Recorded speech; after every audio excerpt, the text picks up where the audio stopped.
Baru-baru ini di dunia maya, khususnya media sosial Facebook, sekelompok orang yang sebagiannya adalah paranormal dan juga penggiat gereja setan mencoba mengirimkan santet atau guna-guna kepada Presiden terpilih Donald Trump. Mantra yang diucapkan ini bertujuan agar Trump bisa lengser dari kursi kepresidenan negeri Paman Sam. Meskipun sedikit tidak masuk akal, ternyata banyak yang menginginkan agar guna-guna itu berhasil sehingga Trump tidak menjabat lagi. Memang banyak cara usaha atau percobaan yang bisa dilakukan seseorang untuk menyingkirkan rival atau orang yang tidak disukainya. Seorang pemimpin politik atau pemimpin negara bisa saja dilengserkan dari kekuasaannya dengan cara dikudeta, dikriminalisasi, atau yang lebih jahatnya adalah dengan menghilangkan nyawanya. Telah banyak contoh kasus pembunuhan dan percobaan pembunuhan yang dilakukan kepada pemimpin negara. Pemirsa, inilah kasus percobaan pembunuhan pemimpin negara versi on the spot.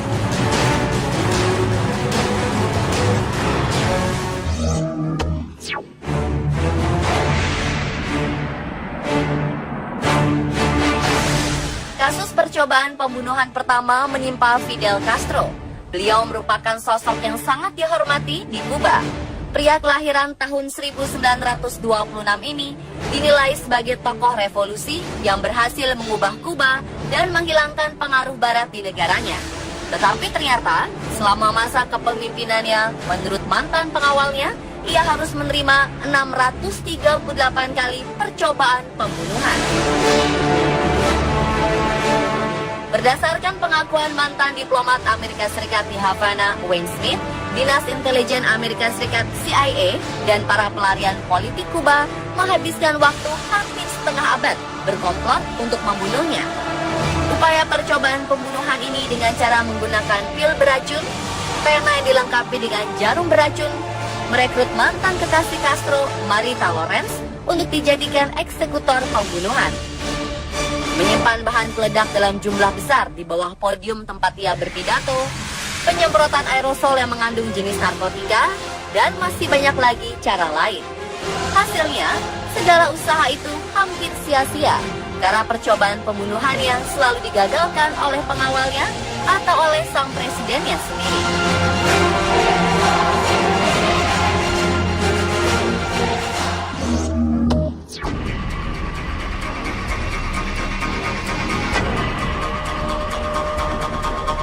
Vladimir Ilyich Ulyanov, atau lebih dikenal dengan nama Lenin, adalah seorang revolusioner komunis Rusia, pemimpin partai Bolshevik, dan juga pernah menjadi Perdana Menteri Uni Soviet. 30 Agustus 1918, percobaan pembunuhan kepada Lenin dilakukan oleh seorang politisi, Fanny Kaplan. Kasus yang dikenal dengan The Kaplan Incident ini disebabkan oleh dendam Kaplan terhadap Lenin karena menutup partainya. Lenin ditembak 3 kali dan menderita luka di bagian rahang dan pundaknya. Namun usaha pembunuhan itu gagal karena Lenin selamat dan malah semakin membuat dirinya terkenal. Ia memanfaatkan isu penembakan sebagai alat untuk semakin menguatkan akarnya di politik Uni Soviet.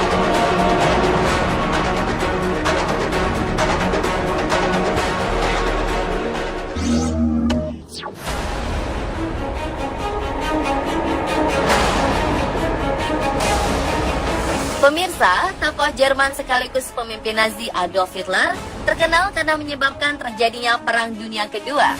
Melihat kiprahnya, tentu saja ia adalah target yang harus dihilangkan oleh pihak musuh. Dikabarkan, Hitler nyaris kehilangan nyawanya akibat 42 usaha pembunuhan terhadap dirinya. Ada satu usaha pembunuhan yang begitu terkenal, bahkan pernah diangkat sebagai kisah film yang diperankan oleh Tom Cruise. Operasi bernama Valkyrie ini dilakukan oleh pihak militer sendiri yang ingin Perang Dunia Kedua segera berakhir.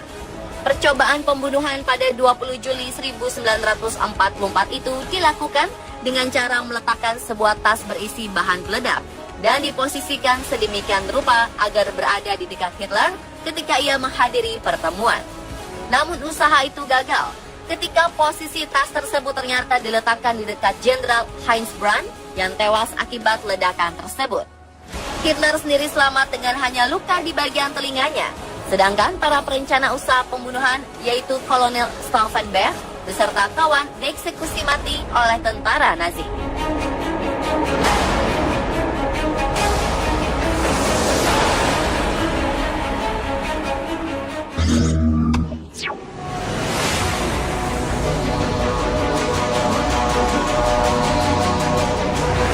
Menjadi presiden untuk negara besar seperti Amerika Serikat tentunya bukan hal yang mudah.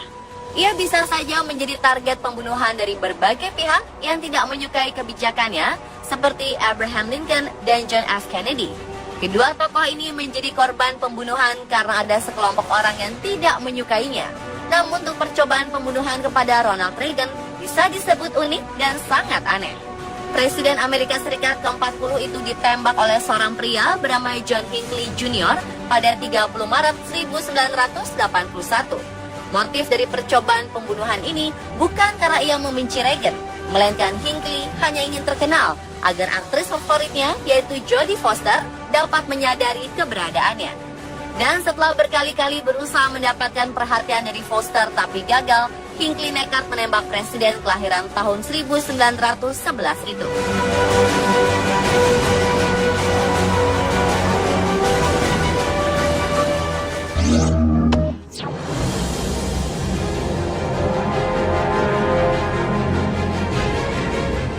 Belum lama ini, tepatnya Agustus 2016 silam, pria bersenjata berupaya membunuh Kanselir Jerman Angela Merkel saat berada di kota Praha, Republik Ceko. Si pembunuh menaiki mobil warna hitam dan mencoba bergabung dalam konvoi rombongan Merkel. Namun aksi percobaan pembunuhan ini berhasil digagalkan oleh pihak polisi Republik Ceko yang curiga dan mencegat mobil pria bersenjata itu. Pria yang tak disebutkan namanya itu langsung ditahan oleh pihak berwajib.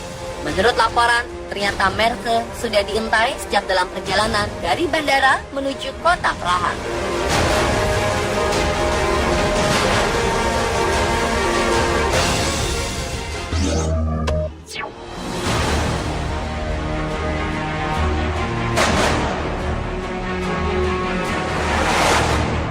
Pada era Kaisar Jepang Hirohito memimpin, yaitu tahun 1940, ada upaya percobaan pembunuhan terhadap dirinya. Diceritakan pada pertengahan Agustus 1945, ketika Perang Dunia Kedua akan segera berakhir, Jepang dibombardir oleh Amerika, terutama kota Nagasaki dan Hiroshima. Dan karena itulah Kaisar Hirohito ingin menyatakan menyerah kepada Amerika. Ternyata niatnya itu tidak diterima oleh beberapa pihak tentara Jepang, sehingga timbullah rencana untuk tetap menyerang Amerika dan membunuh sang Kaisar Hirohito. Beruntung rencana tersebut segera didengar oleh petinggi Jepang dan dapat digagalkan. Jika tidak, maka Amerika akan menjatuhkan lagi sekitar 7 bom nuklir untuk di wilayah Jepang pada tanggal 1 November 1945.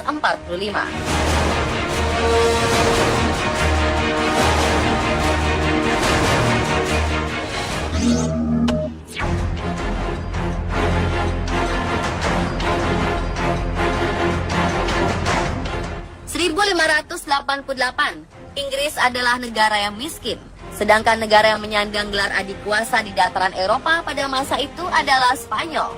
Negara Spanyol yang saat itu dipimpin oleh Raja Philip menginginkan anaknya menjadi raja di dataran Inggris, serta menginginkan agama Katolik disebar di pulau tersebut.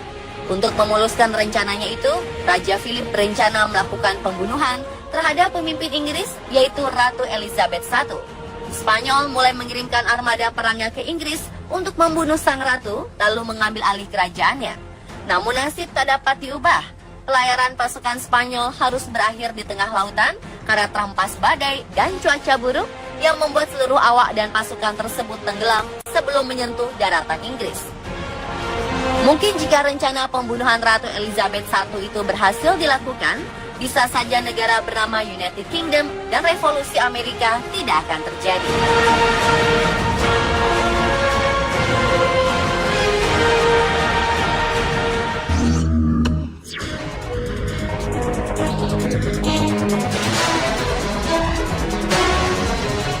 November 2011, seorang pria bernama Oscar Ortega Hernandez tiba-tiba saja menembaki Gedung Putih dengan 7 buah peluru dari pistol semi-otomatisnya.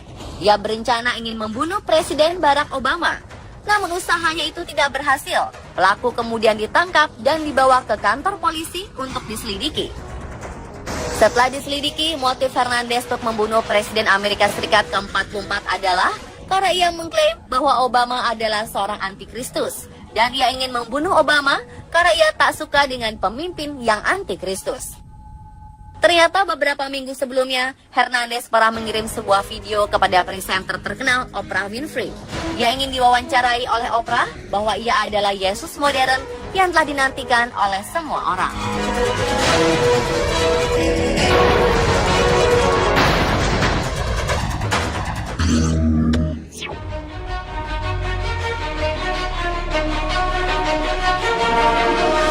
Yang terakhir adalah Insinyur Soekarno. Karena idealisme dan kepemimpinannya, sang proklamator sering menjadi target pembunuhan. Soekarno memastikan ada berapa kali percobaan pembunuhan terhadap Presiden Soekarno. Sang putri, Megawati Soekarno Putri, pernah menyebut angka 23 kali. Sedangkan mantan pengawal pribadinya, Sudarto dan Subroto, hanya mampu mengingat 7 kali upaya percobaan pembunuhan.